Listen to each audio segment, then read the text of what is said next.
biggest engineering gambles in recent Formula One history. So how do you bet an entire season on just one race? Well, that is the exact question Ferrari is facing heading into the Miami Grand Prix. They're showing up with a radical upgrade that could either launch them to the front, or, well, it could completely sink their championship hopes.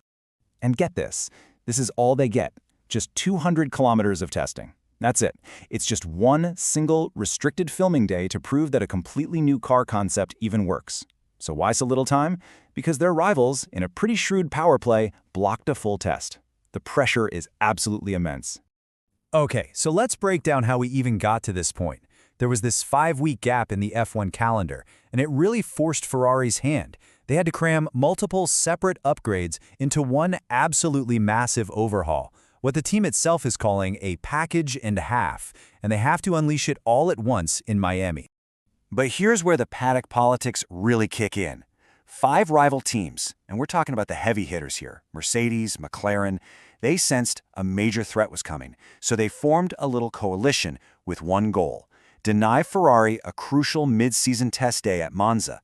They essentially forced them to go into this thing flying blind. And that move right there, that tells you everything you need to know. In Formula One, you just don't go to the trouble of blocking an upgrade you think is minor. This was basically a confession. They were admitting they were concerned. So this is way more than just a technical update now. It's become a political Cold War, and the stakes just shot through the roof.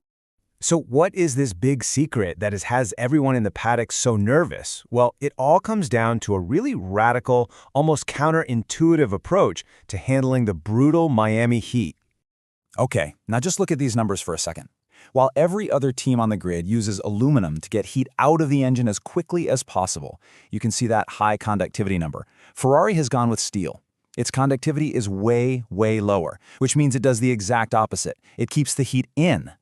And this right here is the genius of it. The whole idea is that if you can contain more of that thermal energy inside the combustion gases, it creates more expansive force. That means more power pushing down on the pistons. They're turning what's normally just wasted energy into pure performance. It's brilliant. And this strategy gives them something incredibly valuable called thermal headroom. Because the steel can handle much higher temperatures, Ferrari can actually make their radiators smaller and tighten up all the bodywork for a huge aerodynamic gain. Meanwhile, other teams are forced to open up their cars with these draggy cooling louvers just to survive the race. Okay, so that's the secret sauce working inside the car. Now let's talk about the most visible part of this upgrade, a truly wild, active rear wing. The team principal, Fred Vasseur, actually nicknamed this thing the Macarena, and honestly, you can see why. The wing's elements perform this incredible 180-degree dance, rotating from a flat, low-drag setup on the straights to a super steep, high downforce angle for the corners. It is literally mechanical ballet at 300 kilometers an hour. Now, the version we're going to see in Miami is critical. The first go at this had a dead zone during that rotation, which created instability under braking, not what you want. So this new version uses lighter materials and reshaped profiles to make that whole transition buttery smooth, giving the drivers the confidence they need to really attack the corners. But you've got to remember, this wing doesn't work in a vacuum. It's the centerpiece of a completely integrated system. There's a new floor that actually combines 2 different updates. The side pods are tighter because of the steel engine, and new halo winglets are there purely to channel clean air right to that Macarena wing. Everything works together. But you know, all that amazing hardware, it's only half the story. There's an invisible war being fought inside the car's energy management software, and it is every bit as important. Both Lewis Hamilton and Charles Leclerc have been struggling with something called super clipping. It's when the hybrid power just suddenly cuts out to protect the battery. And to give you an idea of how bad it is, this problem cost Hamilton over a second of lap time on a single straight in Japan. A full second. That's an eternity in Formula One. So, the Miami software update just rips up the old rulebook. Instead of that jarring burst and drop of power that you see there, it delivers a smooth, consistent deployment curve. This makes sure that electrical assistance is always there when the driver needs it, which hopefully eliminates those costly power cuts for good. So you have the steel, the aero, and the software. All of it, it's all coming together for a high-stakes showdown in Miami, where this entire radical philosophy is going to face its ultimate test. And Ferrari is rolling into this weekend under some serious pressure.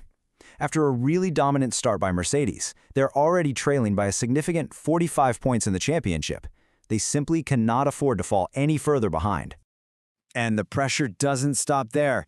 McLaren is also bringing its own major upgrade to Miami. If Ferrari's huge gamble doesn't pay off, they could find themselves getting swallowed up, just fighting to stay in the top 3.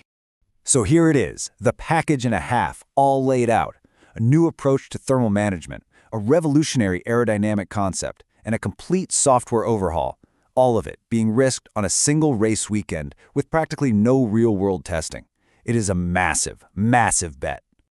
The 57 laps in Miami will be the final judge. Will this be remembered as a stroke of pure genius or a fatal miscalculation? It all comes down to one question that should be making their rivals very, very nervous. Has Ferrari built something truly dangerous?